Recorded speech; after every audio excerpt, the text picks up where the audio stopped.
నైనా నాకు running race లో ఫస్ట్ ప్రైజ్ వచ్చింది. అయితే ఇప్పుడేం చేయమంటావో? డాన్స్ చేయమంటావా? ఈ మెడల్స్ అంతా కూడి పెట్టావు, బుద్ధిగా చదువుకో. సరే నైనా. నైనా మా స్కూల్ కూడా ఇంత హైట్ ఉంటుంది, దాన్ని టచ్ చేయకుంటే ఎగిరిదుకేనా?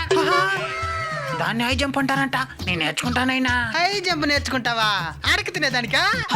కాలు చెయ్యి ఇరిగితే దేనికి పనికి రాకుండా పోతావు. మూసుకొని చదువుకో. సరేనైనా. నాకు కూడా ఒక పేపరీ, నేను కూడా చదువుతాను.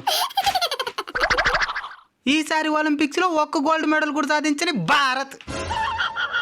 పాయింట్ల పట్టికలో 71వ స్థానానికి పరిమితమైన భారత్. చీ చీ చీ చీ చీ. ఎంతమంది ఉన్న దేశంలో ఒక్క మెడల్ కొట్ల, దేనికి భూమికి భారమా? కొడుతున్నావురా? టాలెంట్ ఉన్న తొక్కేసి చదవమని చెప్పేసి ఇంకేం నుంచి వస్తే గోల్డ్ మెడల్స్ ఉండేది వారానికి ఒక్క స్పోర్ట్స్ పీరియడ్, దాని కూడా మ్యాథ్స్ సార్ తీసుకునేస్తాడు. ఆయన పంపిణీ ఒలింపిక్స్ కి తెస్తాడు గోల్డ్ మెడల్స్. ఇంకెవడైనా మెడల్స్ ఉన్నాడంటే మెడకాయ గురికేస్తా.